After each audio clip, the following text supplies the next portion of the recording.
નહીતર આપણી કોઈ આ હેસિયત નથી. જો બાબા સાહેબ આંબેડકરનું બંધારણ ન હોય ને તો મારી કે તમારી કોઈ હેસિયત નથી સાહેબ કે આપણે આપણી જન્મેદની અને આપણા માનવતાના અધિકારોથી આપણે અહીંયા નિરાતે પ્રોગ્રામ કરી શકીએ. એટલે આજે મારી બહેનો જ્યારે સરસ સાડીમાં આવી છે ત્યારે મને બાબા સાહેબ આંબેડકરનો એક પ્રસંગ યાદ આવે છે કે ડોક્ટર બાબા સાહેબ આંબેડકરને જ્યારે ગોળ મેજી પરિષદમાં આપણા અધિકારો લેવા માટે જવાનું હતું ને ત્યારે એનો એકનો એક દીકરો રાજરત્ન બીમારીથી પીડાઈને મરવા પડ્યો હતો.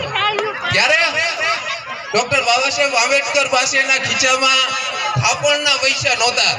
એટલે માતા રમાબાઈ આંબેડકરે એવું કીધું કે સાહેબ એટલે કે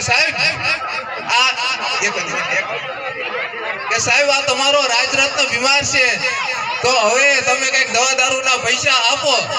તો ડોક્ટર બાબા સાહેબ આંબેડકરે એવું કીધું કે કદાચ જો આજે મારો એક રાજરત્ન મરી જાય ને મને એનો અફસોસ નથી, પણ જો હું લંડનની અંદર ગોળ મેજી પરિષદમાં નહીં જાઉં ને તો મારા કરોડો રાજરત્નો જે આજે દલિતો છે એ બધા મરી જશે. ત્યારે માતા રમાબાઈ આંબેડકરે પોતાની સાડીનો શેડો ફાડી અને રાજરત્નને થાપણ તરીકે આપ્યું હતું. માતાભાઈ રમાબાઈ આંબેડકરની સાડી જ્યારે ચિરાણી ને એટલે આપણે સારી સાડીઓ ફરી શકીએ છીએ.